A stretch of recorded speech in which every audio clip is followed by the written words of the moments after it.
Hello everyone, आप सबका स्वागत है हमारे YouTube channel at zone Patna पे। हम पढ़ रहे हैं चैप्टर इलेक्ट्रोकेमिस्ट्री और आज का हमारा टॉपिक है conductance of electrolytic solutions. So conductance पढ़ने से पहले हम सारे टर्म्स को डिस्क्राइब करेंगे आपके लिए वन बाय वन। बट पहले मैं स्टार्ट करता हूं कि कोई भी कंडक्टर अगर अपनी कंडक्टिविटी करता है तो उसके दो तरीके होते हैं, एक तो फ्लो ऑफ इलेक्ट्रॉन से करेगा या फ्लो ऑफ आयन से करेगा। तो उसको हम दो टाइप्स में डिवाइड कर सकते हैं उसके कंडक्टेंस को।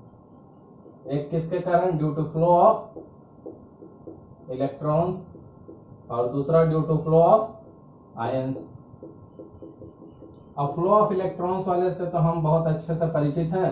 फ्लो ऑफ इलेक्ट्रॉन्स वो है जो हमारा हम मेटल का पढ़ते थे, और सिंस इलेक्ट्रॉन्स के फ्लो के कारण इसमें कंडक्शन होता है तो ये जो कंडक्टर होंगे वो कैसे होंगे, इलेक्ट्रॉनिक कंडक्टर। और यही तो हमारे मेटल्स होते हैं, मेटलिक कंडक्टर भी तो वही है। क्लियर है? क्यों? क्योंकि हमने पढ़ा कि किसी भी कंडक्टर में जो कंडक्टिविटी होगी वो किसी दो ही तरीके से हो सकती है, आइदर फ्लो ऑफ इलेक्ट्रॉन्स के कारण हो या फ्लो ऑफ आयंस के कारण हो। जब फ्लो ऑफ इलेक्ट्रॉन्स के कारण हो रही है इसीलिए इलेक्ट्रॉनिक्स, और ऐसा इलेक्ट्रॉन्स के फ्लो के कारण मेटलिक कंडक्टर बनता है जो हम पूरा फिजिक्स में पढ़ते हैं। तो एक टाइप तो ये हमारा हो गया इलेक्ट्रॉनिक एंड मेटलिक कंडक्टर। मैं आपको ब्रीफ में बता रहा हूं क्योंकि ये सारी चीजें आपको पहले बताई हुई हैं। कहां पे? तो सॉलिड स्टेट में। ठीक है। अब दूसरा, इस साइड में जब फ्लो ऑफ आयन से बनेगा तो आयंस को क्या कह सकते हैं, आयोनिक या इलेक्ट्रोलाइटिक।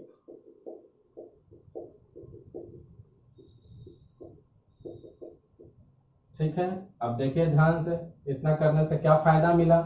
हमने कहा कि हमें पढ़ना आज का टॉपिक कंडक्टेंस और जानना हमें टाइप ऑफ कि इलेक्ट्रोलाइटिक सॉल्यूशंस के अंदर तो दो ही तरीके थे, एक इलेक्ट्रॉन्स वाले एक आयंस वाले। इलेक्ट्रॉन वाले इलेक्ट्रॉनिक में चल गए, आयंस वाले इलेक्ट्रोलाइटिक में चले गए। तो हमें यही इलेक्ट्रोलाइटिक पढ़ना है। अब दोनों में थोड़ा सा ब्रीफ हम देख लेंगे, ब्रीफली, ज्यादा टाइम नहीं लेते हुए, कि क्या क्या होता है दोनों में। तो ये वाला तो मैंने आपको पढ़ाया हुआ है कि इलेक्ट्रॉनिक कंडक्शन जो होता है उसमें डायरेक्ट इसमें करंट इलेक्ट्रिसिटी पास हो जाती है without undergoing any chemical changes, without undergoing any chemical change. But जब इलेक्ट्रोलाइट किसी सॉल्यूशन में डालेंगे तो इलेक्ट्रोलाइट जाके पहले डिसोसिएट होगा। इलेक्ट्रोलाइट पहले क्या होगा, फर्स्ट डिसोसिएट, और उसके बाद इसमें कंडक्शन होती है। पहले डिसोसिएशन होता है और डिसोसिएशन क्या हो गया, केमिकल चेंज। डिसोसिएशन क्या हो गया, केमिकल चेंज। तो यहां पे था हमारा without undergoing any chemical change current pass होते थे, बट यहाँ पे केमिकल चेंज होगी और उसके बाद करंट इलेक्ट्रिसिटी पास होगा। इसमें मेटल है तो मेटल कोई भी स्टेट में रहे, एनी स्टेट में करंट पास हो जाता है। एनी स्टेट कहने का मतलब सॉलिड, लिक्विड, मोल्टेन स्टेट, कोई भी स्टेट रहे यहाँ करंट पास होता है। इसमें आयनिक, इलेक्ट्रोलाइटिक, जैसे नमक, नमक जब अपने सॉलिड फॉर्म में है तो नमक में से करंट पास नहीं करेगा। नमक से करंट पास कराने के लिए नमक को पहले पानी में डालना होगा और उसका एक्वा सॉल्यूशन बनाना होगा, उसके बाद ही उसमें करंट पास करेगा। क्योंकि नमक पहले केमिकल चेंजेस में जाएगा, डिसोसिएट करेगा Na+NCl- और उसके बाद उसमें करंट पास करेगा। ठीक है। अब इधर एक और टॉपिक हमने जानना है कि अब जो सब्सटेंस होते हैं हमारे, क्योंकि हम पढ़ रहे हैं किसके लिए, मूवमेंट ऑफ आयंस के लिए, तो जितने भी हम सब्सटेंस जानते हैं उस सब्सटेंस को हम ब्रॉडली दो टाइप में डिवाइड कर लेंगे।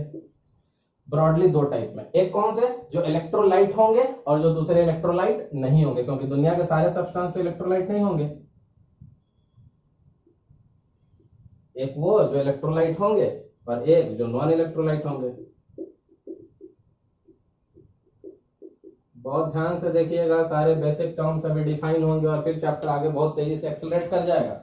तो सब्सटेंस दो ही टाइप के होंगे, चाहे इलेक्ट्रोलाइट चाहे नॉन इलेक्ट्रोलाइट। इलेक्ट्रोलाइट क्या करता था, पहले डिसोसिएट करेगा। तो जो लोग डिसोसिएट करेंगे, जरूरी नहीं कि सबके एक्सटेंट अच्छी हो, कुछ लोग बहुत अच्छे से डिसोसिएट करेंगे यानी कंप्लीट डिसोसिएशन, कुछ लोग थोड़े बुरे डिसोसिएट करेंगे, दैट इज पार्शियल डिसोसिएशन। तो इलेक्ट्रोलाइट्स के अंदर भी दो तरह के इलेक्ट्रोलाइट्स होंगे, एक स्ट्रॉन्ग इलेक्ट्रोलाइट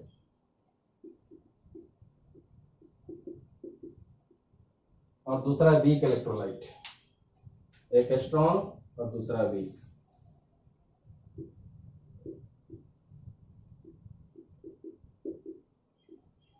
अब स्ट्रॉन्ग क्या, तो जैसे मैंने बोला जिसकी कंप्लीट डिसोसिएशन हो जाए। स्ट्रॉन्ग इलेक्ट्रोलाइट क्या होता है, जो डिसोसिएट करे कंप्लीटली, डिसोसिएट्स कंप्लीटली, और कंप्लीटली डिसोसिएट करेगा तो डिग्री ऑफ डिसोसिएशन कितना हो जाएगा, 1। तो ये स्ट्रॉन्ग इलेक्ट्रोलाइट कहलाएगा। इसका एक एग्जांपल देख लीजिए, H2SO4, HCl, ETC, ये लोग क्या है, कंप्लीट डिसोसिएट करेंगे। कंप्लीट डिसोसिएशन का मतलब कि जब ये पानी में जाएंगे तो इनके सारे के सारे आयन डिसोसिएट हो जाएंगे, कुछ बचेगा नहीं, इसीलिए डिग्री ऑफ डिसोसिएशन अल्फा क्या है, 1 है ये। अब अदर साइड कंप्लीट डिसोसिएशन वाले हो गए तो कौन से, पार्शियली डिसोसिएट।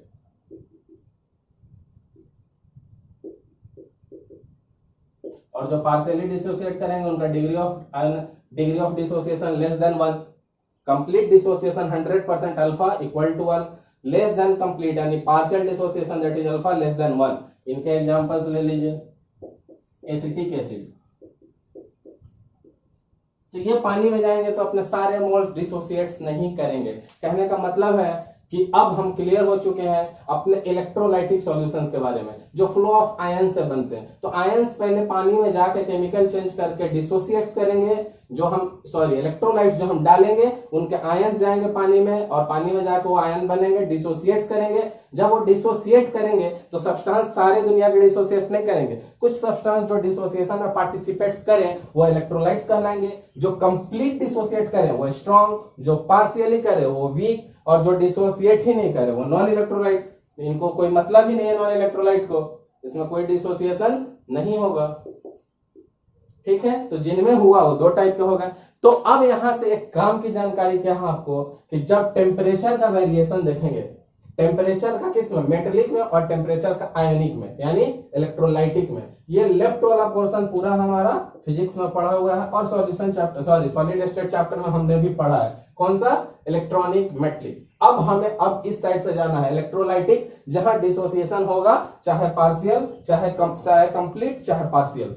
अब देखिए क्या होगा, अगर टेम्परेचर पे इनका इफेक्ट देखा जाए तो हमने जब पढ़ा था बैंड थ्योरी में हमने पढ़ा था कि टेम्परेचर बढ़ाने से मेटल की कंडक्टिविटी खराब हो जाती है। टेम्परेचर बढ़ाने से मेटल की कंडक्टिविटी खराब हो जाती थी क्योंकि जो वैलेंस बैंड के इलेक्ट्रॉन्स थे वो कंडक्शन बैंड से बाहर चले जाते थे, और कंडक्शन बैंड से बाहर जाने के कारण उनकी कंडक्टिविटी खराब हो जाती थी। डिटेल्स पढ़ाया हुआ है सॉलिड स्टेट चैप्टर में।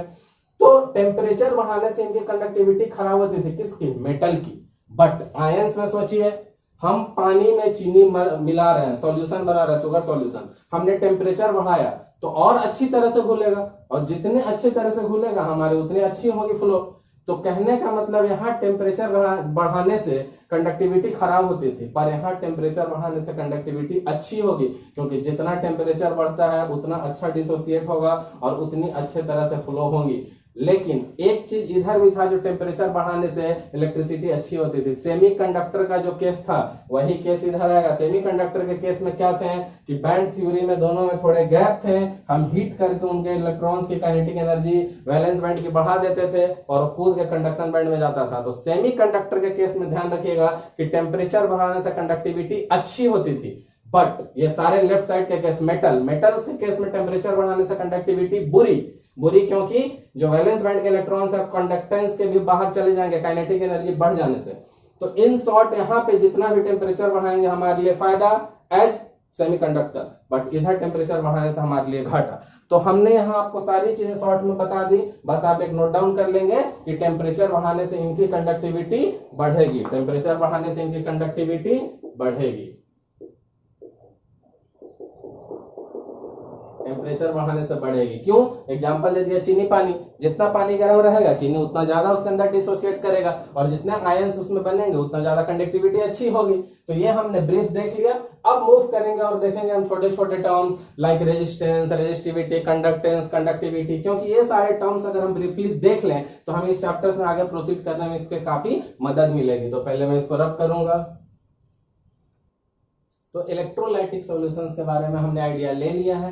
अब हम सारे टर्म्स जो बेसिक टर्म्स है, जैसा कि मैंने आपको बोला था कि मैं सारे बेसिक टर्म्स को एक बार ब्रीफली आपको बता दूंगा। तो सबसे पहला टर्म हम डिस्कस करेंगे रेजिस्टेंस। आपको पता है कि रेजिस्टेंस को कैपिटल आर से डिनोट किया जाता है। Resistance is nothing but electrical resistance, ठीक है, इलेक्ट्रिकल रेजिस्टेंस की बात कर रहे हैं। तो फिजिक्स में हमने पढ़ा है कि इलेक्ट्रिकल रेजिस्टेंस का फॉर्मूला होता है R equal to rho L by A. कोई जानना चाहे कैसे होता है तो आर जो रेजिस्टेंस होता है डायरेक्टली प्रोपोर्शनल टू एल होता है और रेजिस्टेंस जो होता है इनवर्सली प्रोपोर्शनल टू ए होता है। दोनों को मिलाने से आ जाएगा एल बाई ए, और जब इस प्रोपोर्शनलिटी कांस्टेंट को हटाते हैं तो ये कांस्टेंट रो दे देते हैं, ठीक है। तो अब आपका कंफर्म हो गया कि रेजिस्टेंस का फॉर्मूला होता है R equal to rho L by A, ठीक है। अब सारे टर्म्स आपको क्लियर है। आर क्या हमारा रेजिस्टेंस है, एल क्या है देख लीजिए लेंथ ऑफ कंडक्टर है, ए क्या है हमारा उसका एरिया ऑफ क्रॉस सेक्शन है,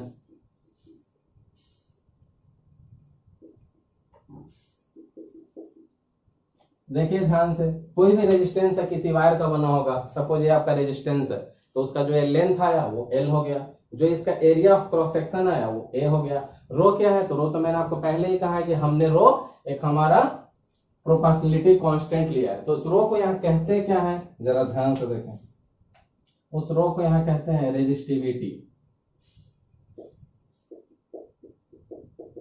या स्पेसिफिक रेजिस्टेंस।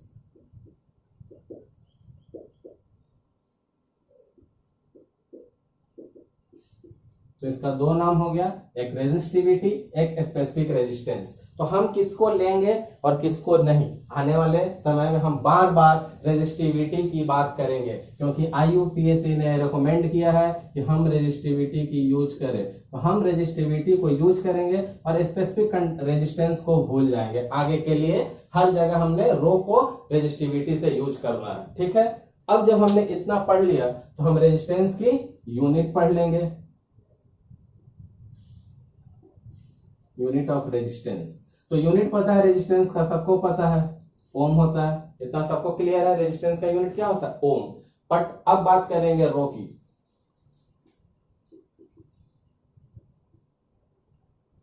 बहुत ध्यान से देखिएगा, रेजिस्टेंस आर था, रेजिस्टेंस में जो हमने प्रोपोर्शनलिटी कांस्टेंट निकाला वो रो है, ये रेजिस्टेंस है, ये रेजिस्टिविटी है। रेजिस्टेंस में हमने यूनिट लिखा है ओम। अब रेजिस्टिविटी की बात हो रही है। रेजिस्टिविटी का फॉर्मूला आप यहां से डिराइव कर सकते हैं। रेजिस्टिविटी क्या होगा, आर को इधर, रो को एक तरफ रख लीजिए, R into A by L, ठीक है। आर का फॉर्मूला ध्यान से देखिएगा कैसे निकालते हैं, यूनिट एंड डायमेंशन में आपने सीखा होगा। आर का मैंने फॉर्मूला बताया था रो एल बाई ए। अब रो का काम पड़ रहा है, क्योंकि आर का सारा काम खत्म, आर का फॉर्मूला खत्म, रो को डिफाइन कर दिया, रेजिस्टिविटी लेंगे, स्पेसिफिक रेजिस्टेंस नाम नहीं लेंगे, आर का यूनिट ओम होता है। अब रो की बात हो रही है, रो निकालना है तो R A by L. R resistance है तो रेजिस्टेंस की यूनिट हम पहले निकाल चुके हैं ओम। आर एरिया है तो हम चाहे सेंटीमीटर लें, मीटर लें, जनरली सेंटीमीटर। लेंथ, एरिया क्या होगा, लेंथ इंटू ब्रेड्थ, और लेंथ सिर्फ लेंथ, एक कैंसिल आउट हो जाएगा, क्या बच जाएगा रो का यूनिट ओम CM, क्योंकि सेंटीमीटर कंसीडर किया हमने लेंथ के लिए, ठीक है। तो अब यहाँ पे यूनिट क्या लिख लेंगे हम लोग, ओम CM। यूनिट आर का भी हो गया, यूनिट एल का भी हो गया, दोनों के बीच में कोई कंफ्यूजन नहीं हो तो ये लाइन ड्रॉ कर दी जा रही है। ये आर का बॉक्स है, ये रो का बॉक्स है, ठीक है। अब इन द सिमिलर फैशन हम बढ़ेंगे कंडक्टेंस में, तो यहां भी बीच में लाइन कर दो कि आपको कोई कंफ्यूजन नहीं रहे। अब जैसे जैसे हमने रेजिस्टेंस पढ़ा वैसे वैसे ही हम कंडक्टेंस पढ़ लेंगे। तो रेजिस्टेंस आर था तो कंडक्टेंस देखिए क्या होगा, कंडक्टेंस को G से डिनोट करेंगे। रेजिस्टेंस आर था, इलेक्ट्रिकल रेजिस्टेंस, कंडक्टेंस G। अब ध्यान रखें कि G होता क्या है, तो G कुछ भी खास नहीं है, रेसिप्रोकल ऑफ रेजिस्टेंस। जो हमने ये R पढ़ा बस उसको 1/R कर देना है, तो ये क्या है, रेसिप्रोकल ऑफ रेजिस्टेंस।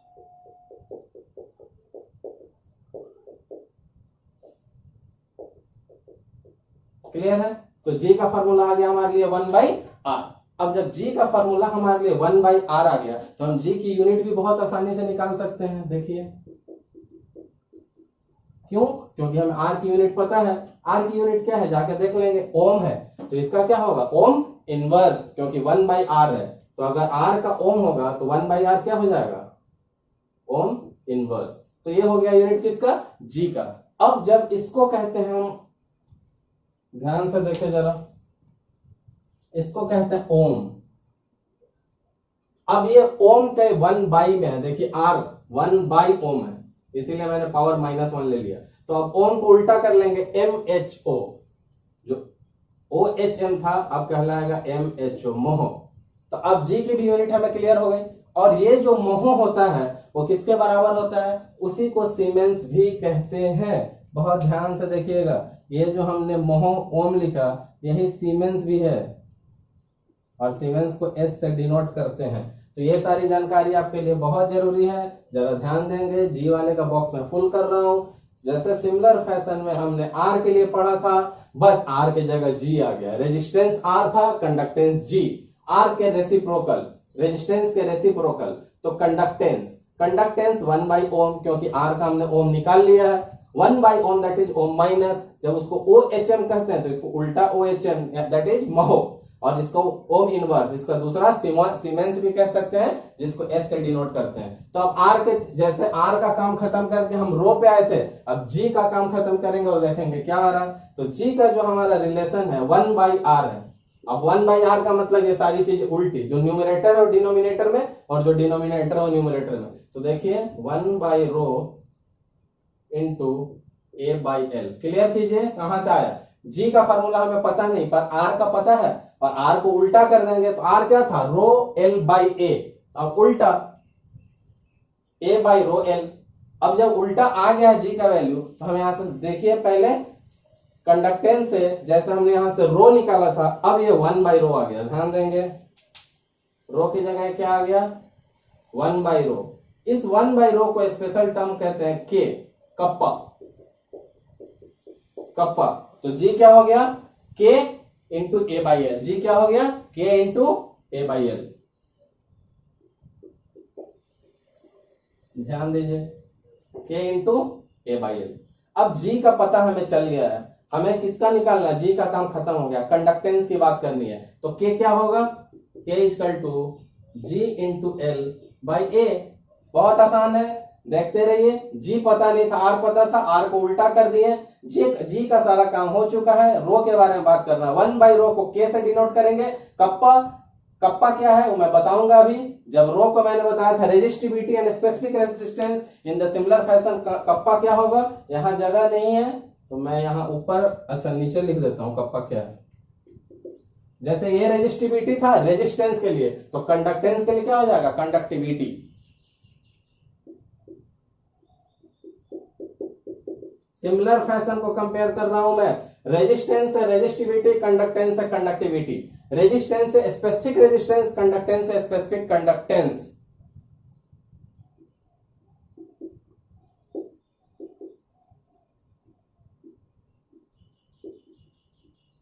फिर वही कहानी आ जाएगी कि लेना किसको है। तो इसको नहीं लेना है, क्योंकि IUPAC ने रिकमेंड किया है कि हम हर जगह रेजिस्टिविटी, सॉरी कंडक्टिविटी यूज करेंगे। तो एक बार फिर से कंक्लूड कर देता हूं, rho resistivity and specific resistance, specific resistance use नहीं करेंगे, रिकमेंडेशन रेजिस्टिविटी का। कंडक्टेंस में conductivity and specific conductance, specific conductance का आगे से यूज नहीं करेंगे, हर जगह कंडक्टिविटी का यूज करेंगे, क्योंकि IUPAC ने रिकमेंड किया। अब लास्ट चीज बची हुई है हमारी K की यूनिट निकालने की। तो K की यूनिट निकालने के लिए G आ चुका है। G की यूनिट क्या होती है? देखिए K का निकालना है, G की यूनिट यहां से कॉपी कर देंगे, ओम माइनस, लेंथ का क्या रहेगा? सेंटीमीटर, एरिया का क्या रहेगा? सेंटीमीटर इंटू सेंटीमीटर, एक कैंसिल आउट हो जाएगा। तो देखिए ओम माइनस और सीएम पे भी माइनस ऊपर जाके, तो K की यूनिट क्या हो जाएगी? ओम माइनस एंड सीएम माइनस। अब यहां पे लिखेंगे हम लोग किसके लिए? Unit of G, sorry G का हो गया K। इसके तरह जैसे हमने यहाँ यूनिट ऑफ रो पढ़ा था सिमिलर फैशन, तो यूनिट ऑफ K क्या आया? ओम माइनस सीएम माइनस। अब ओम माइनस को हमने क्या निकाल लिया था? देखिए जाके, ओम माइनस को हम सीमेंस निकाल चुके थे, तो इसी को कह सकते हैं सीमेंस, सीएम माइनस। दोनों में कोई भी यूज कीजिए, कोई फर्क नहीं पड़ता है। तो ध्यान देंगे G पे, क्योंकि हमारा क्या चल रहा है? ध्यान देंगे कंडक्टेंस। मैंने सारे टर्म्स क्लियर कर दिए आपके शुरू के 15 मिनट में। सबसे पहले हमने आपको इलेक्ट्रोलाइटिक सॉल्यूशन क्लियर कर दिया था कि in which manner they are different from the metallic one, that is conductors, normal conductor, metallic conductor, electronic conductor.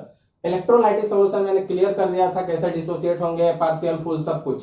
अब कंडक्टेंस भी मैंने with the help of resistance conductance भी आपको क्लियर कर दिया। ध्यान देने की बात है कि जो रेजिस्टेंस है उसका उल्टा ये कंडक्टेंस है। रो है रेजिस्टिविटी, 1/रो है कप्पा कंडक्टिविटी। दोनों का सबका हमने यूनिट निकाल दिया, आपको अच्छे से समझा दिया। आई डोंट थिंक सो आपको कोई डाउट होगी। बट एक यहाँ फॉर्मूला है थोड़ा इंपॉर्टेंट है, जो आपके एग्जाम्स में स्पेशली बोर्ड में डायरेक्टली इसके न्यूमेरिकल्स आते हैं। रिलेशन बिटवीन आर एंड के, इस पर डायरेक्ट फॉर्मूला है और आपको डायरेक्ट दो चीजें दी रहेंगी और तीसरी निकाल के आपको बतानी रहेगी। बोर्ड में डायरेक्ट आएगा तो R into K equal to G star, R into K equal to G star. इस पे डायरेक्टली आपको न्यूमेरिकल्स मिलेंगे डायरेक्टली। सो आर भी आपको पता है, के भी आपको पता है। देखिए जी स्टार क्या हमारा सेल कांस्टेंट है, तो जब आपको सेल कांस्टेंट निकालनी होगी आर को के से मल्टीप्लाई कर दीजिए, जी स्टार निकल जाएगा। तो इतनी सारी चीजें करने के बाद अब हमारा बेसिक कंप्लीट हुआ है। अब हम आगे मूव करेंगे और इसको रब करेंगे। तो कंडक्टेंस हमने समझ लिया, इलेक्ट्रोलाइट सॉल्यूशन, इलेक्ट्रोलाइटिक सॉल्यूशन समझ लिया हमने समझ लिया कि क्या है हमारा रेजिस्टेंस, क्या है हमारा कंडक्टेंस, रेजिस्टिविटी, कंडक्टिविटी, सब कुछ समझ गए। अब हम कह सकते हैं कि जब किसी भी इलेक्ट्रोलाइट को जब पानी में डिसॉल्व करें, क्योंकि इलेक्ट्रोलाइटिक सॉल्यूशन है, तो इलेक्ट्रोलाइट को जब पानी में डिसॉल्व करेंगे तो पानी में डिसॉल्व करने के बाद वो इलेक्ट्रोलाइट टूटेंगे और क्या करेंगे, पानी में वो अपने आयंस देंगे और उसके कारण उनकी कंडक्टिविटी क्या होगी, बढ़ जाएगी। ध्यान से समझिए, इलेक्ट्रोलाइटिक सॉल्यूशन बनाना है। तो जब when electrolytes are dissolve in water they furnish their own ions in the solution and hence conductivity increases. Clear है कि जब इलेक्ट्रोलाइट्स के जो आयंस जाएंगे सॉल्यूशन में उससे इनकी कंडक्टिविटी बढ़ेगी। तो अब वही हमारा टॉपिक है कि कंडक्टिविटी ऑफ इलेक्ट्रोलाइटिक सॉल्यूशन किन किन फैक्टर्स पे डिपेंड करेगी। जैसे कि मैंने आपको कहा कि पानी में जाने को अपने आयंस को फर्निश करेंगे, देंगे और इससे हमारी कंडक्टिविटी बढ़ेगी। बस क्या क्या फैक्टर्स है जिस पे conductivity of electrolytic solution depend करेगा। तो मैं आपको ऐसे बहुत अलग अलग बुक में अलग अलग कंफ्यूजिंग है, मैं आपको बेसिक से बता देता हूं कि ताकि आपको कोई भी दिक्कत नहीं हो। तो फर्स्ट पॉइंट आप लिख लीजिए कि किस किस पे डिपेंड करेगी। तो पहला inter ionic attraction, inter ionic,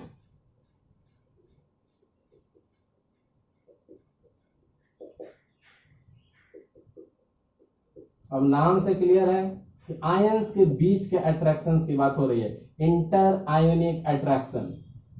clear है। अब मैं आपको बताऊंगा कि what is inter ionic attraction और ये कैसे डिपेंड करेगा इलेक्ट्रोलाइटिक कंडक्टेंस पे, कंडक्टिविटी की बात कर रहे हैं। तो पहले मैं आपको बता दूं कि ये कैसे डिपेंड करेगा। तो ये क्या होगा, इनवर्सली प्रोपोर्शनल होगा, इनवर्सली प्रोपोर्शनल टू 1 बाई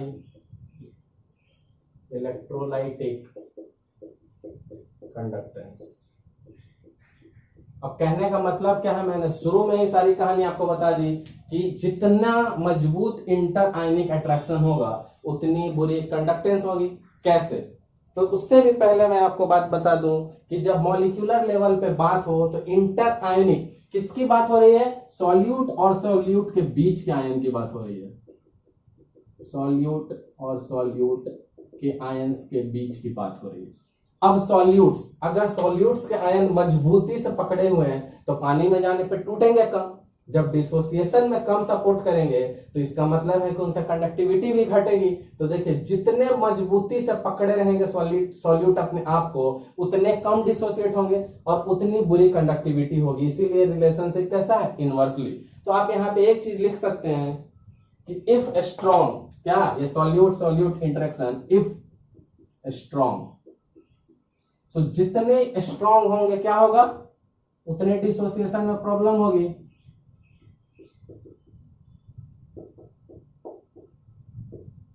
जितना ज्यादा मजबूत, बहुत मजबूत, बिल्कुल डिसोसिएट नहीं होगा, थोड़ा कम मजबूत, थोड़ा सा डिसोसिएट होगा। तो जितना जितना मजबूती बढ़ेगा डिसोसिएशन घटेगा और इसी से अगर डिसोसिएशन ही नहीं होगा तो हम क्या कह सकते हैं कि कंडक्टिविटी इसकी क्या हो जाएगी, कंडक्टिविटी इसकी लेस हो जाएगी, क्योंकि जितना ज्यादा डिसोसिएट होंगे उतना ज्यादा आयंस आएगा, उतना ज्यादा कंडक्टिविटी होगी। सिंस सॉल्यूट मजबूती से पकड़ेंगे, इफ स्ट्रॉन्ग, तो टूटेंगे ही नहीं, कंडक्टिविटी नहीं होगी, काम खत्म, पहला केस। अब सेकेंड केस देखिए क्या है। पहला केस हमने देख लिया इंटर आयनिक अट्रैक्शन। अब दूसरा solvation of ions, solvation of ions. अब सॉल्वेशन ऑफ आयंस में भी मैं आपको पहले ही क्लियर कर दूं कि ये क्या करेगा, तो ये भी इसका इनवर्सली प्रोपोर्शनल ही होगा। किसके? इलेक्ट्रोलाइटिक कंडक्टेंस को शॉर्ट में हम इसी कह देते हैं, क्योंकि बहुत बार लिखना नहीं पड़ेगा, टाइम थोड़ा बचेगा। इलेक्ट्रोलाइटिक कंडक्शन, अब ये भी इनवर्सली है। अब ध्यान देने की बात है कि जब आयंस की बात की थी तो हमने सिर्फ सॉल्यूट के बीच लिया था। अब सॉल्वेशन है, जाकर उसको घुलना पड़ेगा, तब किसके किसके बीच बात आएगी? अब बात आएगी सॉल्यूट और सॉल्वेंट के बीच की।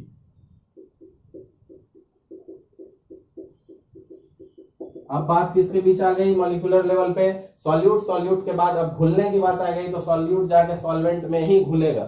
जैसा कि मैंने आपको पहले ही कह दिया है कि ये इनवर्सली प्रोपोर्शनल होंगे इलेक्ट्रोलाइटिक कंडक्शन के। हम पढ़ रहे हैं कि कंडक्टिविटी किस किस चीज पे डिपेंड करेगी, तो कैसे? सॉल्यूट और सॉल्वेंट के बीच में अगर सॉल्वेंट की क्वांटिटी, इफ, यहां भी हमने लिया था इफ सॉल्वेंट जो हो बहुत ज्यादा हो जाए, सॉल्वेंट क्या हो? बहुत ज्यादा हो जाए, पानी बहुत ज्यादा हो जाए, तो सॉल्यूट और सॉल्वेंट के बीच का इंटरेक्शन कैसा हो जाएगा? गेस कीजिए। सॉल्यूट और सॉल्वेंट के बीच का इंटरेक्शन, बहुत ध्यान से सोचिएगा।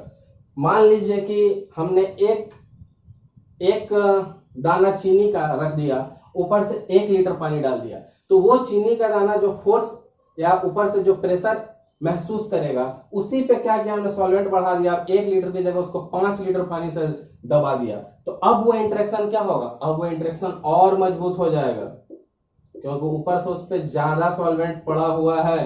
क्लियर है? अब जब फिर से ये हमारा इंटरेक्शन मजबूत हो गया, तो फिर ये डिसोसिएट नहीं करेंगे। Since more strong do not dissociate.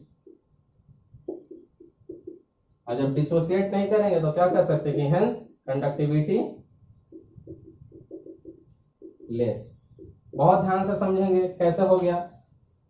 After solute अब हम आ गए सॉल्यूट सॉल्वेंट पे। सॉल्यूट चीनी का एक दाना, सॉल्वेंट ऊपर से 1 लीटर पानी डाला, अब उस पे जो प्रेशर है, अगर ऊपर से सॉल्वेंट बढ़ा के 1 लीटर से 5 लीटर कर दिया, सॉल्वेंट मोर, तो अब दोनों के बीच में जो बाउंडेशन होगी और मजबूत होने लगेगी, क्योंकि उसके ऊपर से प्रेशर ज्यादा है, तो सॉल्यूट और सॉल्वेंट का इंटरेक्शन बहुत स्ट्रांग हो जाएगा। इसके कारण क्या होगा? डिसोसिएशन होना मुश्किल होगा, और जब डिसोसिएशन मुश्किल तो कंडक्टिविटी कम, तो यहां भी रिलेशन क्या हो जाएगा? Inversely proportional. क्लियर है? क्योंकि जितना जितना मजबूत होते जाएगा उतना उतना बुरा टूटेगा और उतना कम कंडक्टिविटी करेगा। तीसरा पॉइंट अब देखिए क्या होगा। थर्ड पॉइंट है हमारा विस्कोसिटी ऑफ लिक्विड।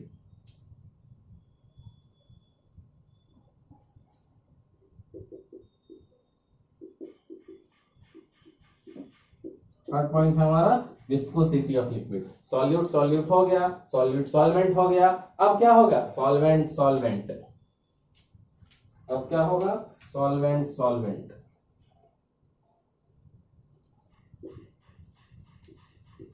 बहुत ध्यान से समझिएगा। अब सॉल्वेंट सॉल्यूट का केस खत्म, सॉल्यूट सॉल्वेंट खत्म, सॉल्वेंट। अब कह रहा है कि सॉल्वेंट के होने से क्या होंगे, तो यहां भी मैं आपको पहले ही बोल दूं कि ये भी इनवर्सली रिलेशन होगा इलेक्ट्रोलाइटिक कंडक्शन के रेफरेंस में in the similar fashion, first one, second one and third one. But proof कैसे करेंगे? अब कह रहा है कि सॉल्वेंट के केस में अगर सॉल्वेंट ही ज्यादा मजबूती से खुद को, जैसे यहाँ चीनी, सॉल्यूट अपने आप को मजबूती से पकड़ रहा था, चीनी के रेफरेंस में बालू और भी मजबूत पकड़ेगा, सैंड। यहाँ पे चीनी और सॉल्यूट की बात नहीं हो रही, अब सॉल्वेंट पे आ गया पानी और दूसरा हनी। कौन ज्यादा मजबूती से पकड़ेगा? हनी की विस्कोसिटी ज्यादा, थिकर ज्यादा है, तो हनी ज्यादा मजबूती से पकड़ेगा। तो हम कह सकते हैं कि जैसे ही सॉल्वेंट इंटरेक्शन बढ़ेगा, जैसे ही सॉल्वेंट इंटरेक्शन बढ़ेगा, वैसे वैसे सॉल्यूट्स को क्या मिलेंगे? जगह कम मिलेंगे। देखिए क्या होगा। इफ सॉल्वेंट इंटरेक्शन मोर, तो अपने आप में इतना ज्यादा इंटरेक्शन ज्यादा मजबूत हो जाएगा, स्ट्रांग हो जाएगा कि solute will not get space. अब सॉल्यूट को जगह ही नहीं मिल रही है, कैसे? तो एक एग्जांपल देखिए बहुत अच्छा। नमक लिया हमने, नमक लिया, नमक को अभी पानी में डालना है, अभी हनी में डालना है। पानी में डालने के समय क्या प्रॉब्लम है और हनी में डालने में क्या प्रॉब्लम है? नमक, अब पानी के जो सॉल्वेंट के मॉलिक्यूल हैं थोड़े कमजोर है विथ रिस्पेक्ट टू हनी, क्योंकि हनी की विस्कोसिटी ज्यादा है, हनी थिकर है। तो हनी के मॉलिक्यूल से इतने जोर से चिपका रहेगा, फॉर एग्जांपल पानी का एक गिलास गिराएंगे दूर तक बह के जाएगा, हनी का एक गिलास गिराएंगे बहुत कम दूर बहेगा, क्योंकि वो बहुत मजबूती से पकड़े हुए विथ रिस्पेक्ट टू पानी। इनके सॉल्वेंट खुद मजबूत पकड़े हुए हैं, तो नमक को घुसने का जगह ही नहीं मिलेगा, क्योंकि उनके इंटरेक्शन क्या है? मोर है, स्ट्रॉन्ग है, मजबूत है। तो अपने में ही बीजी हनी नमक को घुसने में मुश्किल होगी विथ कंपेरिजन टू पानी, क्योंकि पानी में सॉल्वेंट इंटरेक्शन कम है विथ रिस्पेक्ट टू हनी, तो नमक आराम से घूमेगा। क्लियर है? तो देखिए यहाँ इंटरेक्शन कम था तो अच्छा घुला, यहाँ इंटरेक्शन ज्यादा था कम, रिलेशन इनवर्सली का, ये प्रूफ हो गया। तो आप यहाँ पे लिख सकते हैं कि जैसे जैसे सॉल्वेंट ऑफ इंटरेक्शन बढ़ेगा सॉल्यूट अपना जगह ही नहीं मिलेगा, और जब सॉल्यूट को जगह ही नहीं मिलेगा तो टफ टू डिसॉल्व होगा। इस केस के लिए टफ टू डिसॉल्व, जब कोई चीज डिसॉल्व ही नहीं होगी तो क्या डिसोसिएट होगी और क्या इंटरेक्शन होगा, तो उनकी भी कंडक्टिविटी क्या हो जाएगी विथ रिस्पेक्ट टू दूसरे में, कंडक्टिविटी इनकी कम हो जाएगी। क्लियर है? तो तीनों केस मैंने आपको डिस्कस कर दिया। अब इस तीनों केस के बेस पे आप पूरा का पूरा कंडक्टिविटी समझ गए होंगे कि कहां कहां डिपेंड करेगा। मैंने सॉल्यूट के नेचर पे कर दिया, सॉल्यूट सॉल्वेंट के नेचर पे कर दिया, विस्कोसिटी दैट इज सॉल्वेंट पे। एग्जांपल, पानी में नमक डाला, हनी में डाला, हनी थिकर था, अपने में ज्यादा मजबूत था, नमक घुस नहीं पा रहा था, जब तक नमक घुसेगा नहीं डिसोसिएट नहीं होगा, क्योंकि मैंने बोला था कि नमक सॉलिड स्टेट में ये नहीं इलेक्ट्रिसिटी कंडक्ट करेगा, इसको एक्वा सॉल्यूशन बनना होगा, इसमें पानी में घुस के हनी में घुस के डिसोसिएट करना होगा। अब सिंस हनी थिक है, टफ है डिसॉल्व होना, तो डिसोसिएट होना भी टफ है, इसलिए कंडक्टिविटी कम। इन तीनों केस के ऊपर एक और पैरामीटर हम कह सकते हैं, वो फोर्थ पैरामीटर है कि टेम्परेचर। फोर्थ पैरामीटर को ध्यान से समझिएगा, ज्यादा इंपॉर्टेंट रोल प्ले करेगा क्योंकि तीनों पे काम करेगा। तो इन all these three types of interaction, तीनों के लिए, किसके लिए? 1 के लिए भी, 2 के लिए भी एंड 3 के लिए भी। In all these three types of interaction if we increase the temperature, तो देखते रहिए क्या होगा if we increase the temperature. अब टेम्परेचर बढ़ाने से क्या होगा? इंटरेक्शन बढ़ेंगे, तीनों interaction, I am talking about all, solute solvent and solvent, तीनों इंटरेक्शन क्या होंगे? जैसे देखिए चीनी, ठंडे पानी में चीनी को डिसोसिएट करना विथ रिस्पेक्ट टू गर्म पानी में आसानी से डिसोसिएट होगा, तो इसीलिए हमने टेम्परेचर बढ़ा दिया। टेम्परेचर हमने क्या किया? इंक्रीज। टेम्परेचर क्या किया हमने? इंक्रीज। तो आराम से, क्यों? क्योंकि अब उनके इंटरेक्शन को ये क्या करने लगेगा? उनके इंटरेक्शन को डिक्रीज करने लगेगा। क्यों? क्योंकि जैसे मैंने बोला ठंडे पानी में चीनी ज्यादा मजबूती से पकड़ बना के रखेगी विथ रिस्पेक्ट टू गर्म पानी, गर्म करते उनके बीच के इंटरेक्शन खुलने लगेंगे, कमजोर होने लगेंगे, और जब उनके इंटरेक्शन ही घटने लगेंगे तो अच्छा से वो डिसोसिएट करेंगे और इलेक्ट्रोलाइटिक कंडक्शन क्या हो जाएगी? इंक्रीज कर जाएगी। बहुत ध्यान से समझेंगे मैंने क्या समझाया। ये तीनों पॉइंट्स आपके conductivity of electrolytic solution clear कर दिए। तीनों में जब आप हीट बढ़ाए तो चीनी जल्दी खोलेगा, जल्दी घुलेगा, यहाँ हीट करेंगे हनी थिनर हो जाएगा और पहले के रेफरेंस में तेजी से घुलेगा, गर्म करने से हनी पतला होगा, नमक आराम से घुस के डिसोसिएट होगा, और पहले के रेफरेंस में जब कम टेम्परेचर था, after increasing the temperature dissociation अच्छी तो कंडक्टिविटी अच्छी। सो तीनों के केस में टेम्परेचर बढ़ाने से इंटरेक्शन घटेगा और इलेक्ट्रोलाइटिक कंडक्शन बढ़ेगा। तो इसके साथ हमने कंडक्टिविटी के सारे डिपेंडेंस फैक्टर पढ़ लिए, हम इसको रब करेंगे और चलेंगे। अब कंडक्टिविटी के बाद टर्म आएगा मोलर कंडक्टिविटी, तो पहले हम इसको रब करेंगे और तब हम समझेंगे कि अब कंडक्टिविटी से क्या कैसे जाना है मोलर कंडक्टिविटी पे। तो कंडक्टिविटी हमने पढ़ लिया था, अब हम चल रहे हैं मोलर कंडक्टिविटी में। अब कंडक्टिविटी में क्या प्रॉब्लम था? जैसे मेरे पास कोई सॉल्यूशन है, फॉर एग्जांपल शुगर सॉल्यूशन, किसी और के पास एक शुगर सॉल्यूशन है, दोनों ने अपनी अपनी कंडक्टिविटी निकाली पर दोनों का आंसर वेरी कर गया। क्यों? क्योंकि बहुत सारे फैक्टर्स हैं कि उसका जो सॉल्यूशन था उसका कंसंट्रेशन क्या था, उसने कितनी वॉल्यूम ली, मैंने कितनी वॉल्यूम ली, इन सारे फैक्टर्स के कारण कंडक्टिविटी वेरी कर रही थी। तो अब कंडक्टिविटी को स्टैंडर्ड फॉर्मेट में फिक्स किया हमने, मोलर। अब मोलर नाम आते हैं आपको पता चल गया होगा कि हम क्या फिक्स करेंगे, मोल्स, नंबर ऑफ मोल्स के टर्म में बात करेंगे। तो कंडक्टिविटी उस स्पेसिफिक केस में जहां मोल के टर्म में बात करने लगेंगे, कितने मोल के टर्म में वो मैं आपको बताऊंगा। पहले मोलर कंडक्टिविटी का एक बेसिक डेफिनेशन लिख लीजिए और उसके भी पहले डेफिनेशन लिख लीजिए कि जब मोलर है तो मास पे डिपेंड करेगा। किस पे डिपेंड करेगा? Depends on mass of overall solution. इसका आगे काम आएगा, अभी लिख लीजिए।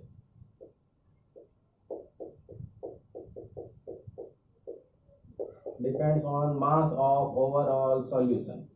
अब मैंने बोला कि जैसे कि इसका पहले आप बेसिक डेफिनेशन लिख लीजिए कि मोलर कंडक्टिविटी होता क्या है। तो the conductivity power of all the ions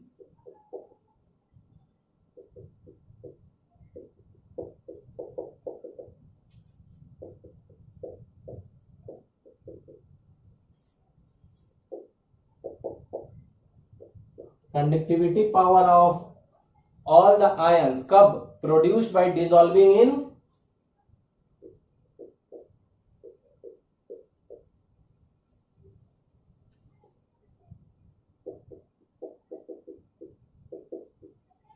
अब यहीं से कहानी हो गई शुरू।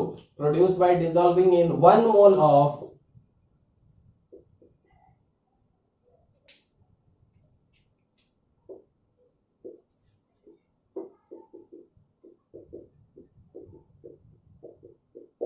वन मोल ऑफ इलेक्ट्रोलाइटिक या 1 mole of electrolyte in solution.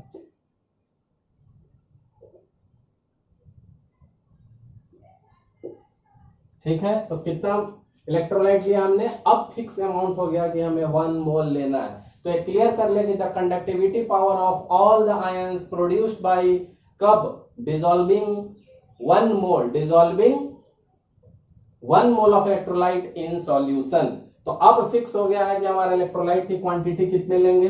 जैसे मैंने अभी आपको एक एग्जांपल दिया था कि दोनों का आंसर वेरी कर रहा था, अब आंसर वेरी नहीं करेगा क्योंकि दोनों कितना मोल इलेक्ट्रोलाइट लेंगे, दोनों इतना ही वॉल्यूम लेंगे, चाहे हमारी कॉन्सेंट्रेशन जितने भी हो, जितने वॉल्यूम में हमारा 1 मोल आए इलेक्ट्रोलाइट। क्लियर है, हमारा इलेक्ट्रोलाइट 1 मोल आए।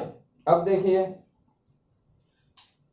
कंडक्टिविटी, मोलर कंडक्टिविटी को लेमडा एम से डिनोट करते हैं। तो लेमडा एम का पहले फॉर्मूला देख लीजिए, लेमडा एम के इंटू वी।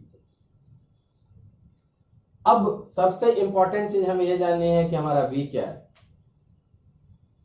तो लिख लीजिए वी वॉल्यूम। अब आपको एक क्लियर है क्योंकि मैंने बता दिया कि वॉल्यूम कौन सी है, तो आपको बहुत क्लियर है कि volume which contains 1 mole of electrolytes, volume which contains 1 mole of electrolyte. तो क्लियर है कि हमने जो भी जिस V की बात, जिस वॉल्यूम की बात कर रहे हैं उसमें इलेक्ट्रोलाइट कितना रहेगा, तो इलेक्ट्रोलाइट की क्वांटिटी फिक्स रहेगी 1 मोल। अब इसको दूसरे टर्म में कैसे कैसे लिख सकते हैं, कहीं कहीं पे आपको मिलेगा इस टर्म में, वो भी मैं बता दूंगा कि कैसे आएगा और इसको आगे और किस किस फॉर्मेट में हम इसको चेंज कर सकते हैं। तो हमें पता है कि अब हम बात कर रहे हैं वॉल्यूम की। अब अगर मैं मोलारिटी की बात करूं, मोलारिटी जो हमने सॉल्यूशन चैप्टर में अच्छे से पढ़ा है, तो मोलारिटी क्या था, number of moles divided by volume, और वॉल्यूम किस में लेना रहता था, लीटर में। सो मोलारिटी भी क्या है, कॉन्सेंट्रेशन ही है। मोलारिटी क्या है, कॉन्सेंट्रेशन है। अब कैसे V और C एक दूसरे से उल्टे होंगे ये देखना हमें, या V को हम और कैसे कैसे लिख सकते हैं। अब जब molarity equal to number of moles by volume है और अगर n ले लिया हमने 1, सपोज कि हमारा नंबर ऑफ मोल्स ही 1 हो गया, तो m क्या हो जाएगा, m equal to 1 by v। Clear है, पर v लेना किस में है, याद रखना लीटर में। जब m हो रहा है हमारा 1 बाई v, तो v क्या हो जाएगा, यहां से v हो जाएगा 1 बाई m। क्लियर है, तो v की वैल्यू सब्स्टिट्यूट कर दीजिए यहां से, lambda m equal to k और v की वैल्यू 1 बाई m, और m को लेना किस में है, लीटर में। क्लियर हो गया। तो ये सारे कन्वर्जन हमने देखे हैं किसके लिए, लेमडा m के लिए। अब लेमडा एम की जो वैल्यू है, जरूरी नहीं कि हमेशा मोलर कंडक्टिविटी की बात हो, कभी कभी बात हो जाती है इक्विवेलेंट कंडक्टिविटी की।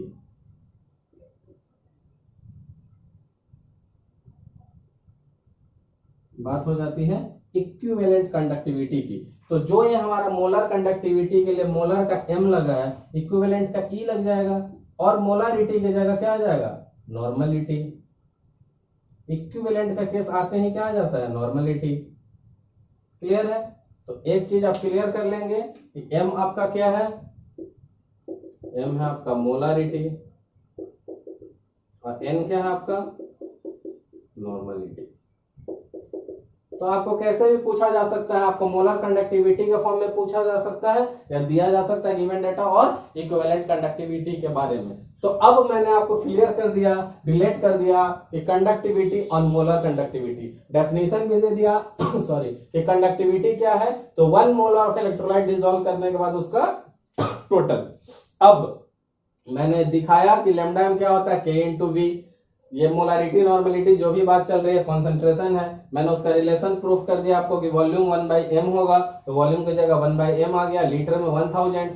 मोलर कंडक्टेंस के सॉरी मोलर कंडक्टेंस की जगह अगर इक्विवेलेंट कंडक्टेंस दे दे तो मोलर का m की जगह इक्विवेलेंट का e हो जाएगा, और मोलारिटी की जगह नॉर्मलिटी। तो ये सारे रिलेशन हमने देख लिए हैं। तो अब हम देखेंगे कि हमारा ये जो लेमडा m है वो कैसे कैसे वेरी करता है विथ रिस्पेक्ट टू कॉन्सेंट्रेशन पे। अब इस लेमडा m की वेरिएशन को देखेंगे विथ रिस्पेक्ट टू कॉन्सेंट्रेशन में। तो मैं पहले इसको रब कर दूं।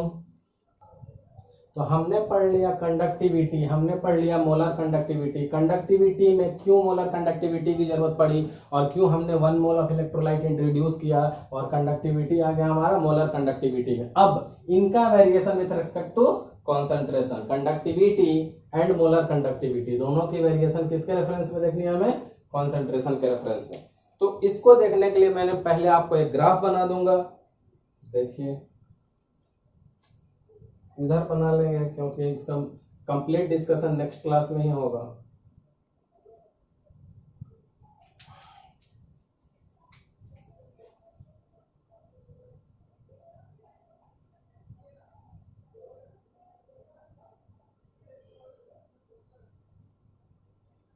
ध्यान से देखेंगे।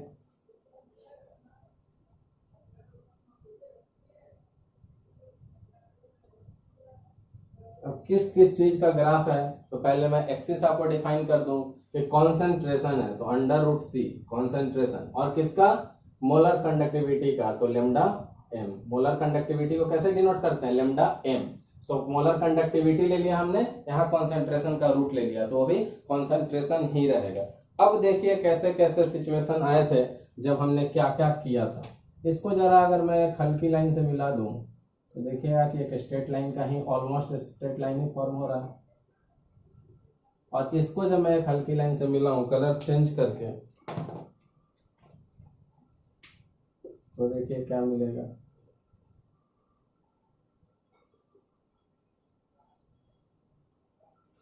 अब ये जो हमने डॉटेड लाइंस को ज्वाइन किया, जो स्ट्रेट लाइन मिला, ये हमारा स्ट्रॉन्ग इलेक्ट्रोलाइट के लिए है। किसके लिए, हमारा स्ट्रॉन्ग इलेक्ट्रोलाइट के लिए है। बहुत ध्यान से समझिएगा। एक एग्जांपल ले लेंगे स्ट्रॉन्ग इलेक्ट्रोलाइट का, NaCl, टेबल सॉल्ट। और ये जो हमारा नीचे का केस है वो हमारा वीक इलेक्ट्रोलाइट के लिए है। किसके लिए है, कलर थोड़ा बदलूं, ब्लू वाला।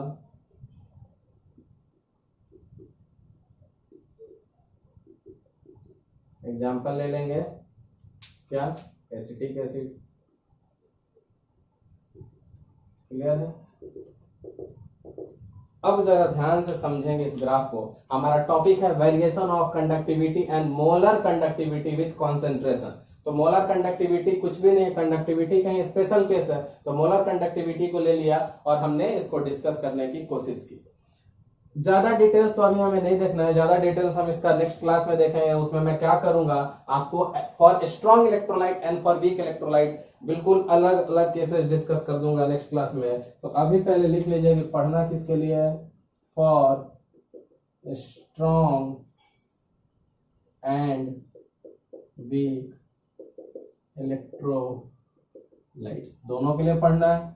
तो अब सिंस हमें ये जो वेरिएशन दोनों टाइप्स ऑफ इलेक्ट्रोलाइट्स के लिए पढ़ना है, मैंने आपको शुरू में ही बताया था कि स्ट्रॉन्ग इलेक्ट्रोलाइट क्या होते हैं, जो अपने एक्वस सॉल्यूशन में जाके कंप्लीटली डिसोसिएट्स कर जाए, जिनकी alpha that is degree of dissociation 1 हो जाए, और वीक इलेक्ट्रोलाइट जो जाके पार्शियली डिसोसिएट करे, जिनकी अल्फा लेस देन 1 हो। क्लियर है? अब दोनों के केस का मैं अभी ग्राफिकल रिप्रेजेंटेशन बता रहा हूं, मोलर कंडक्टिविटी वर्सेस कॉन्सेंट्रेशन। तो इनकी जो लाइन आ रही है, स्ट्रॉन्ग इलेक्ट्रोलाइट मैंने अलग अलग इलेक्ट्रोलाइट लिया, तो ये जो डॉट है इसको मिलाने से जो लाइन बन रही है वो स्ट्रेट लाइन है, और वीक इलेक्ट्रोलाइट के केस में रेक्टेंगुलर हाइपरबोला आ रहा है। अब दोनों में अंतर क्या है, दोनों में फायदा क्या है, तो अभी मैं आपको ब्रीफ बता दूं कि आपको थोड़ा इंटरेस्टिंग लगे। जब मैं इस लाइन की बात करूं, तो अगर कहूं कि मैं डाइल्यूशन बढ़ा रहा हूं, क्या कहूं, पहले वो भी चीज समझ लीजिए कि मैं क्या बढ़ा रहा हूं, डाइल्यूशन बढ़ा रहा हूं, तो उसका क्या मतलब होता है पहले वो समझ लीजिए, तब वो चीजें समझ में आएगी। यही लिख देता हूं,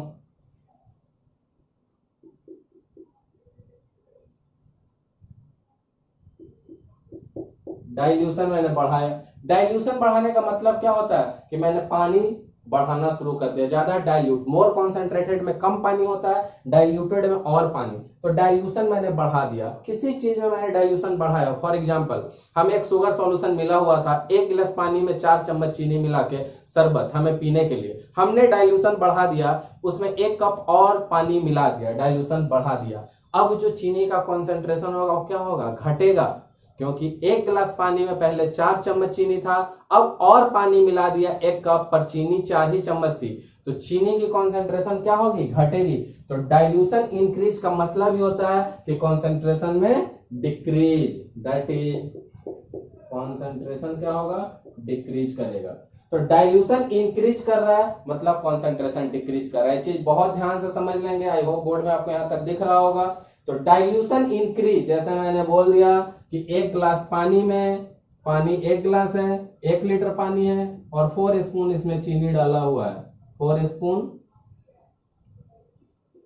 शुगर डाला हुआ। अभी ये जितना मीठा है, अगर और पानी बढ़ा देंगे 200 ml, तो उसकी मिठास घटेगी। डाइल्यूशन बढ़ा क्योंकि 1 लीटर से 1.2 हो गया, इसका वॉल्यूम क्या हो गया, 1.2, तो डाइल्यूशन बढ़ा, पर कॉन्सेंट्रेशन पहले उतने में 4 अमाउंट था, 4 चम्मच चीनी था, अब 1.2 में 4 चम्मच, मिठास घटा तो कॉन्सेंट्रेशन घटा। तो ये चीज बहुत क्लियर है कि जब जब मैं आपको बोलूंगा कि डाइल्यूशन बढ़ रहा है, दैट इज कॉन्सेंट्रेशन बढ़ रहा है, सॉरी घट रहा है। तो आप यहां देखेंगे इधर अगर कंसेंट्रेशन बढ़ रहा है तो इधर डाइल्यूशन बढ़ रहा है, सीधी सी बात है। कंसेंट्रेशन जिधर बढ़ेगा, सॉरी कंसेंट्रेशन जिधर बढ़ेगा डिक्रीज करेगा, उधर डाइल्यूशन बढ़ेगा, पर इधर हमारा कंसेंट्रेशन बढ़ रहा है, कंसेंट्रेशन डिक्रीज की जगह क्या हो रहा है, बढ़ रहा है, तो डाइल्यूशन उसके इनवर्सली होगा, क्योंकि कंसेंट्रेशन और डाइल्यूशन में इनवर्सली का रिलेशन है। यहाँ पे कोई डाउट लेने की जरूरत नहीं है, जितना पानी बढ़ेगा उतना कॉन्सेंट्रेशन घटेगा, और कॉन्सेंट्रेशन बढ़ रहा है यानी पानी घट रहा है। तो हमने यहाँ कॉन्सेंट्रेशन के टर्म में लिया था। अब अगर हम कॉन्सेंट्रेशन को डिक्रीजिंग ही रखें, जैसे यहाँ है देखिए कॉन्सेंट्रेशन डिक्रीजिंग, तो डिक्रीजिंग कैसे जाएगा, ऐसे जाएगा।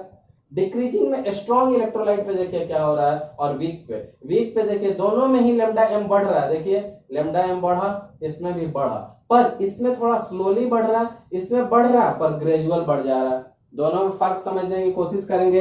अगले क्लास में मैं इसका डिटेल्स बताऊंगा कि कैसे स्ट्रेट लाइन के इक्वेशन को रिप्रेजेंट करता है, और सिंस हमें स्ट्रेट लाइन के इक्वेशन या इस ग्राफ से इसको निकालने में आसानी है तो हम इसको ग्राफ से निकाल लेंगे, और यहाँ पे ग्राफ से नहीं निकाल पाएंगे, किसके लिए, बहुत ध्यान से समझेंगे। स्ट्रेट लाइन क्या करेगा, जब मैं इसको प्रोड्यूस करूंगा पीछे, तो ये स्ट्रेट लाइन देखिए जाके कहाँ मिलेगा, हमें पता है ये straight line, now I am discussing for strong, तो ये जहां पे मिलेगा वो क्या होगा, लेमडा एम। लेमडा एम की वैल्यू है, पर यहाँ पे कॉन्सेंट्रेशन क्या हो गया, 0 हो गया। कॉन्सेंट्रेशन 0 का मतलब क्या हो गया कि हमारा लेमडा एम एमडा नॉट हो गया। यहां से कॉन्सेंट्रेशन घटते घटते घटते घटते घटते ओरिजिन पे कॉन्सेंट्रेशन 0, तो अब क्या, कॉन्सेंट्रेशन 0 का मतलब डाइल्यूशन हाईएस्ट, कॉन्सेंट्रेशन 0 तो डाइल्यूशन हाईएस्ट, इतना पानी मिला दिया कि अब यहाँ आके लाइन मिल गई, यहाँ कट रही है, तो यहाँ से मोलर कंडक्टिविटी निकाल सकते हैं, पर किसकी, ग्रीन लाइन की molar conductivity through the graph निकाल सकते हैं, क्योंकि जब इसको पीछे प्रोड्यूस कर रहे हैं, as we are decreasing the concentration और increasing the dilution at infinite dilution, they will contact here and delta M lambda M naught की वैल्यू आ जाएगी। नॉट मतलब कंसंट्रेशन जीरो हो गया। तो स्ट्रॉन्ग इलेक्ट्रोलाइट का हम ग्राफ से निकाल सकते हैं, पर वीक इलेक्ट्रोलाइट के केस में हम ग्राफिकल अप्रोच नहीं ले सकते हैं। What is the problem? क्योंकि ये रेक्टेंगुलर हाइपरबोला है, हमें पता नहीं कि ये कहां जाके मिलेगा। हम इसको बढ़ाते जाएंगे बढ़ाते जाएंगे बढ़ाते जाएंगे बढ़ाते जाएंगे, हमें पता नहीं। दिस इज रेक्टेंगुलर हाइपरबोला, वो इनफाइनाइट पे मिलेगा। तो क्या हम इनफाइनाइट पानी डालेंगे? कहां से डालेंगे? तो इसलिए ग्राफिकल अप्रोच से स्ट्रॉन्ग इलेक्ट्रोलाइट का हम निकाल लेंगे लैम्डा, बट वीक का नहीं निकालेंगे। तो इसके लिए ज्यादा डिस्कशन करने के लिए हम अगले क्लास में मैं सेपरेटली आपको स्ट्रॉन्ग और सेपरेटली आपको वीक बताऊंगा। पर अभी मैं किस चीज पे डिस्कस करूंगा, तो अभी आपके लिए कुछ इंपॉर्टेंट चीजें डिस्कस कर दे रहा हूं, वो देख लीजिए, और अगले में उसका यूज करके इसको क्लियर कर दूंगा। अब डाइल्यूशन बढ़ रहा है तो कॉन्सेंट्रेशन घट रहा है। अगर कंडक्टेंस के टर्म में बात की जाए, कंडक्टेंस जैसा कि मैंने आपको पढ़ाया था, कंडक्टिविटी, रेजिस्टिविटी, कंडक्टेंस। तो कंडक्टेंस क्या होता था? जी। तो कंडक्टेंस भी क्या होगा? बढ़ेगा। क्लियर है? कंडक्टिविटी क्या होगा, और रीजन भी बताऊंगा मैं आज आपको। कंडक्टिविटी कप्पा सिर्फ ये डिक्रीज करेगा, lambda M increase, lambda E increase. अब बहुत ध्यान से समझने की बात है कि मैं इतनी ध्यान से क्यों बता रहा हूं आपको, क्योंकि जब जब हम पानी बढ़ाएंगे, डाइल्यूशन इंक्रीज करेंगे, कॉन्सेंट्रेशन घटेगा और कंडक्टेंस बढ़ेगा। क्योंकि पानी बढ़ा है तो कंडक्टेंस बढ़ेगा, कंडक्टिविटी घटेगा। क्यों घटेगा मैं सब प्रूफ करूंगा। लैम्डा एम बढ़ेगा, बट यहां थोड़ा इंपॉर्टेंट है तो मैं इसको बॉक्स में डाल देता हूं, क्योंकि सिर्फ कंडक्टिविटी कप्पा डिक्रीज कर रहा है, और बाकी यहाँ पे देखिए conductance increase, lambda M increase, lambda E increase. Clear है? अब इन चीजों को मैं आज आपको अच्छे से समझा दूंगा ताकि आपको क्लियर हो जाए कि क्यों बढ़ रहा है और क्यों घट रहा है। तो सबसे पहले हम कंडक्टेंस की बात करें, या सबसे हम बात करें लैम्डा एम की। क्लियर है? मोलर कंडक्टिविटी की बात करें पहले। मोलर कंडक्टिविटी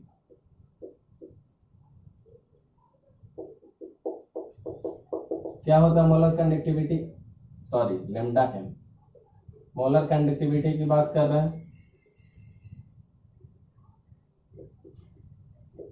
अब इस मोलर कंडक्टिविटी पे क्या इस पे फर्क पड़ेगा जब हम इंक्रीज इन डाइल्यूशन करेंगे? तो मोलर कंडक्टिविटी पे क्या असर पड़ेगा और क्यों पड़ेगा? तो molar conductivity increases with increase in dilution, और डाइल्यूशन का बढ़ना मतलब कॉन्सेंट्रेशन का घटना। बहुत क्लियर है? इंक्रीज इन डाइल्यूशन और डिक्रीज इन कॉन्सेंट्रेशन। आप समझते रहिएगा, बहुत ध्यान से बने रहिए, बहुत इंपॉर्टेंट कॉन्सेप्ट आने वाला है। तो अब मोलर कंडक्टिविटी की बात की, मैंने बोला कि मोलर कंडक्टिविटी क्या होगी? इंक्रीज करेगी। मोलर कंडक्टिविटी क्या होगी? इंक्रीज करेगी। मोलर कंडक्टिविटी को लैम्डा एम से डिनोट करते हैं। मोलर कंडक्टिविटी कब इंक्रीज कर रही है? जब हम डाइल्यूशन इंक्रीज कर रहे हैं, increase in dilution. That is directly उसको इनडायरेक्टली क्या कह सकते हैं कि कॉन्सेंट्रेशन को डिक्रीज कर रहा है। अब क्यों ऐसा हो रहा है? तो जब मैंने आपको पहली बार लैम्डा एम पढ़ाया था, वहीं पे मैंने आपको ऊपर लिख के दिखाया था रेड पेन से एक नोट कि लैम्डा एम किस चीज पे डिपेंड करता है? लैम्डा एम हमेशा डिपेंड करता है ओवरऑल मास पे। तो इसका रीजन समझ लीजिए, ऐसा क्यों हुआ, रीजन जानना आपके लिए बहुत जरूरी है। तो कंडक्टिविटी की बात हो रही है, लैम्डा एम की बात हो रही है। लैम्डा एम में जब मैंने पढ़ाया तो मैंने रेड पेन से लिख दिया था लैम्डा एम के केस में, इट डिपेंड्स ऑन, जाके देखिए आज ही के वीडियो में, depends on overall mass. Overall mass पे डिपेंड कर रहा है लैम्डा। क्लियर है? तो जब ओवरऑल मास पे डिपेंड करेगा तो लैम्डा को हम कह सकते हैं मास फैक्टर। लैम्डा क्या है? मास फैक्टर। समझते रहिए, बहुत इंपॉर्टेंट है। तो लैम्डा है मास फैक्टर बिकॉज जब मैंने पहली बार आज लैम्डा एम का यूज किया था तो हमने आपको बता दिया था कि लैम्डा एम डिपेंड करती है ओवरऑल मास पे, और ओवरऑल मास पे डिपेंड के कारण इसको मास फैक्टर कह सकते हैं। अब ये मास फैक्टर है तो इसका क्या फर्क पड़ेगा? हमने एक सॉल्यूशन लिया, इसमें पानी डाला हुआ है, पहले पानी डाला हुआ है तो जो पानी के मास है टोटल और डाइल्यूट कर देंगे, इंक्रीज इन डाइल्यूशन। तो जो पानी का मास है अगर डाइल्यूशन इंक्रीज करेंगे तो उनका ओवरऑल मास बढ़ जाएगा। फॉर एग्जाम्पल पहले से अगर कुछ x होगा तो अब y होगा, और y क्या होगा, x से बड़ा होगा, क्योंकि अब हमने डाइल्यूशन बढ़ाया। पहले से 1 लीटर पानी था, 200 ml और डाला, अब बढ़ा, ओवरऑल मास क्या हुआ, बढ़ा, और ये डिपेंड भी कर रहा था मास फैक्टर पे। तो जब ओवरऑल मास भी बढ़ रहा है डाइल्यूशन से, क्योंकि हम ले क्या रहे हैं, इंक्रीज इन डाइल्यूशन, हम ले रहे हैं क्या, इंक्रीज इन डाइल्यूशन, तो ओवरऑल मास क्या हो रहा है, इंक्रीज हो रहा है। तो जब ओवरऑल मास भी इंक्रीज हो रहा है तो डिपेंड्स अपॉन द, कहां पे हो रहे थे, टोटल मास पे, और ओवरऑल मास इंक्रीज करेगा, और जब ओवरऑल मास इंक्रीज करेगा तो इनके आयंस भी इंक्रीज करेंगे।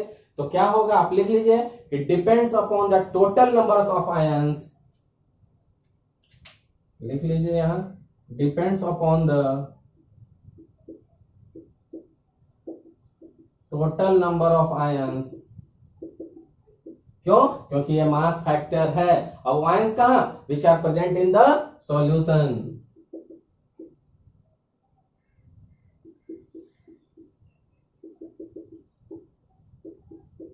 तो देख लीजिए, क्योंकि मैंने बोलना ही था कि ओवरऑल मास में पहले से पुराना पानी ब्लू अब रेड डल गया, अब ओवरऑल, तो डिपेंड कर रहा है किस पे, नंबर ऑफ आयंस। तो नए वाले में क्या होंगे, आयंस बढ़ेंगे। क्यों, क्योंकि हमने डाइल्यूशन बढ़ाया।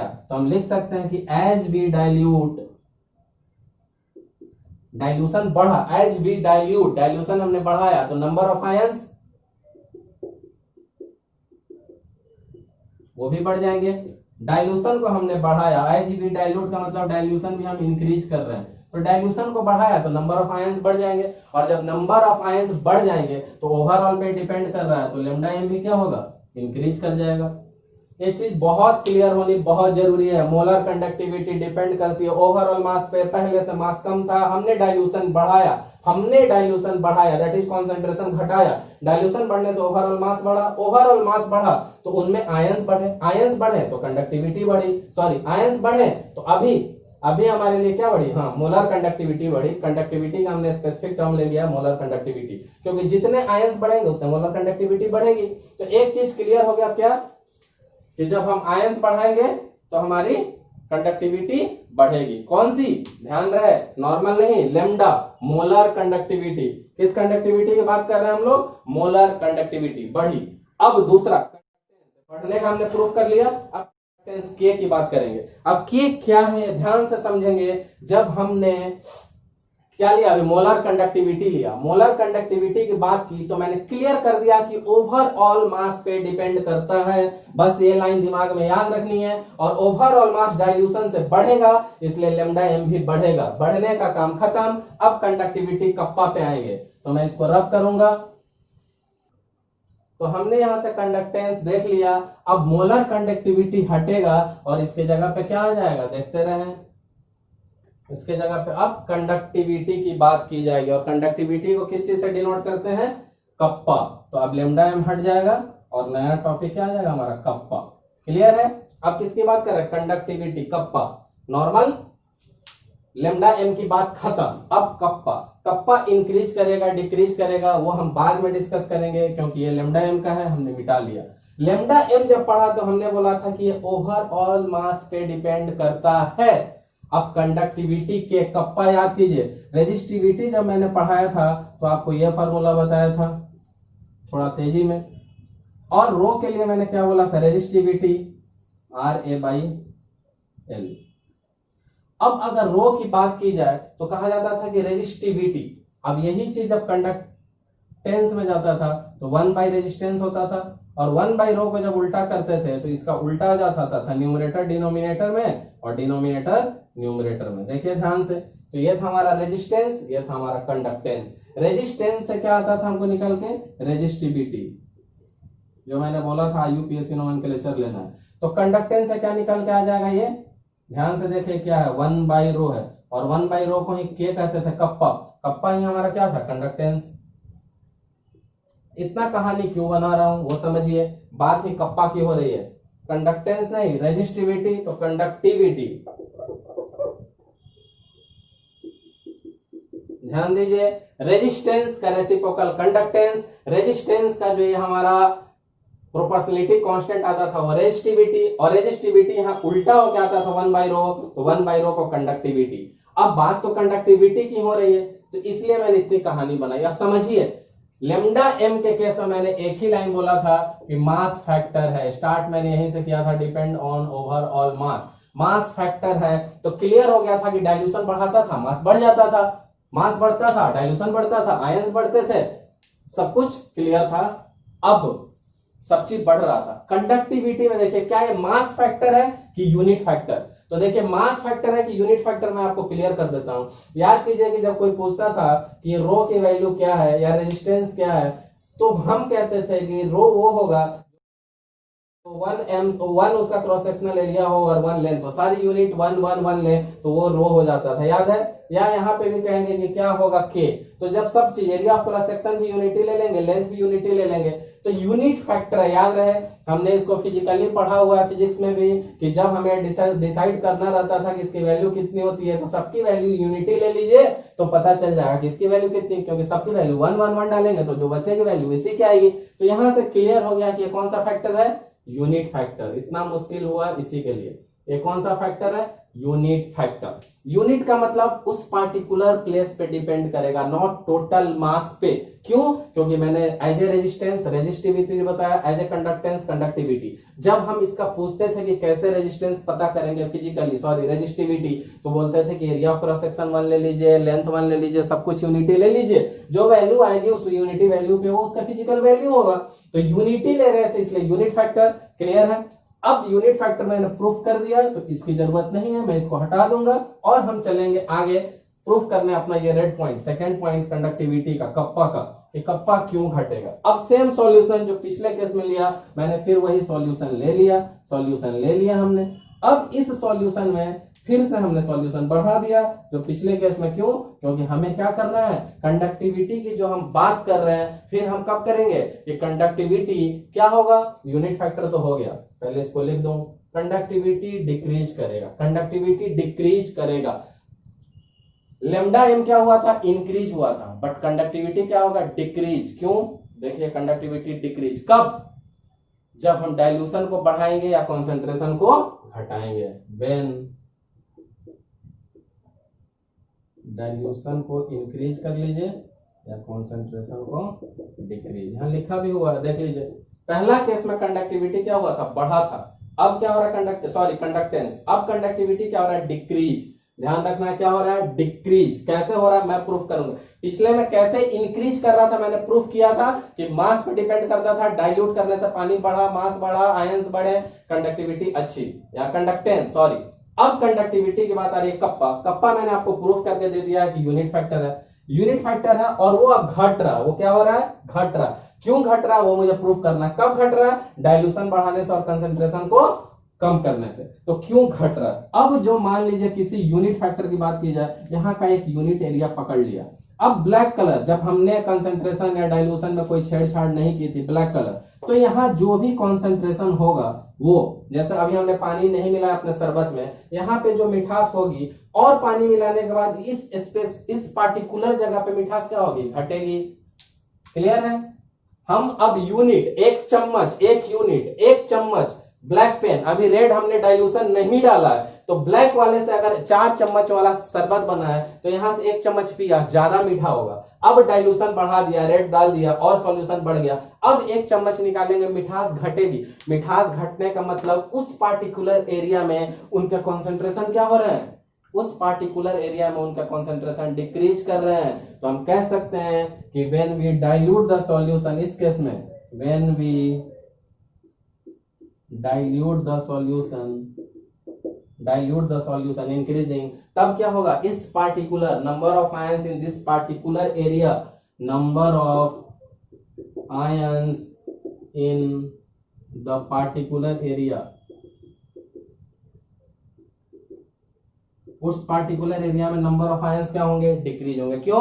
क्योंकि हम पूरे की बात नहीं कर रहे हैं कि मास बढ़ा तो आयंस बढ़ गए, सिर्फ इतने दूर में 1 चम्मच पहले का जो मिठास था और पानी डालने से मिठास घटेगा। तो अब क्या होगा कि number of ions in that particular area क्या होंगे, डिक्रीज होंगे। और जब उस पार्टिकुलर एरिया में आयन ही डिक्रीज कर जाएंगे, number of ions in particular area, तो उसकी कंडक्टिविटी भी क्या हो जाएगी, उस जगह पे डिक्रीज कर जाएगी। तो उस केस में कंडक्टिविटी क्या हो जाएगी, डिक्रीज कर जाएगी। तो मैंने आपको ये चीजें समझा दी बहुत अच्छे से, आपको एकदम क्लियर होना चाहिए, इनफैक्ट क्रिस्टल क्लियर होना चाहिए कि हमने जो कंडक्टिविटी और मोलर कंडक्टिविटी का विद कॉन्सेंट्रेशन ग्राफ पढ़ा उसमें हमने एक स्ट्रॉन्ग इलेक्ट्रोलाइट के लिए लिया, एक वीक के लिए। स्ट्रॉन्ग को हमने पीछे प्रोड्यूस किया तो ये ग्राफ टच कर जा रहा था, हम ग्राफ से बता सकते हैं, हमने एक एग्जांपल लिया, नेक्स्ट क्लास में इसको फुल डिस्कस करेंगे। वीक के लिए जो हमने ग्राफ लिया वो रेक्टेंगुलर हाइपरबोला था, तो वो कहां कट करेगा पता नहीं, इसलिए ग्राफ से नहीं बता सकते हैं। तो इस सब चीजों को पढ़ने के लिए आगे के क्लास में हमें इन पर डिस्कस करना होगा। तो इन सब चीजों को डिस्कस करने के लिए कौन आएगा, तो आएंगे हमारे कोल्स, KOHL, स्पेलिंग बहुत ध्यान से आपको लिखना है, KOHL RAUSCH। तो ये आएंगे और सारे स्ट्रॉन्ग इलेक्ट्रोलाइट्स के बारे में अलग अलग लेके सबका मतलब अपना रीड करेंगे और अपना कुछ एग्जामिन करेंगे और अपना ऑब्जर्वेशन बताएंगे कि क्या होने वाला है। तो सारे स्ट्रॉन्ग इलेक्ट्रोलाइट का क्या करेंगे, लैम्डा नॉट एम को एग्जामिन करेंगे, लैम्डा नॉट एम को एग्जामिन करेंगे और एक पैटर्न बताएंगे, क्योंकि जब इन्होंने कोल्स ने जब लैम्डा नॉट एम किसके लिए, स्ट्रॉन्ग इलेक्ट्रोलाइट के लिए, किसके लिए, स्ट्रॉन्ग इलेक्ट्रोलाइट के लिए एग्जामिन किया तो उनको एक रेगुलर पैटर्न मिला, उनको एक रेगुलर पैटर्न मिला। उन्होंने lambda am different strong electrolyte के लिए पढ़ा, उसकी लैम्डा नॉट वैल्यू प्रोड्यूस करके निकाली और उनमें उनको कुछ रेगुलरिटीज मिली। उन रेगुलरिटीज को उन्होंने किस ऑर्डर में अरेंज किया और उसको क्या अपना लॉ दिया, दैट इज कोल्स लॉ। तो वो हम नेक्स्ट क्लास में पढ़ेंगे। तो अब तक इस वीडियो में हमने जितने भी बेसिक यूज कर लिए, आगे के वीडियो में हम यहीं से शुरू करेंगे और इस ग्राफ को पर्टिकुलर नेक्स्ट वीडियो के स्टार्टिंग होंगे स्ट्रॉन्ग इलेक्ट्रोलाइट, वीक इलेक्ट्रोलाइट, दोनों का अलग अलग केस पढ़ेंगे। कोल्स आएंगे, लैम्डा नॉट एम, सारे स्ट्रॉन्ग इलेक्ट्रोलाइट की रीड करेंगे under the topic strong electrolyte में, और उन्होंने एक अपना लॉ दिया, उस लॉ के एप्लीकेशंस देखेंगे, उस लॉ पे न्यूमेरिकल्स देखेंगे। तो इस वीडियो को आप अच्छे से पढ़िए, कोई डाउट रह जाए तो आप वीडियो को रिव्यू कीजिए, फिर भी कोई डाउट रह जाए तो आप मुझे कमेंट कीजिए, मैं उसका रिप्लाई जरूर करूंगा। पर बहुत मेहनत से आपके लिए वीडियो बनाया जा रहा है तो आप इसको ढंग से पढ़िए। मिलते हैं जल्द ही इसके नेक्स्ट लेक्चर में, जो कि होगा हमारा डिपेंड ऑन कोल्स लॉ, जिन्होंने लैम्डा नॉट एम की स्ट्रॉन्ग इलेक्ट्रोलाइट के लिए ऑब्जर्वेशन किया। तो देखते हैं इन्होंने क्या ऑब्जर्वेशन किया और क्या लॉ बनाया है। तो तब तक पढ़ते रहिए, जल्दी मिलेंगे। Until then, thank you.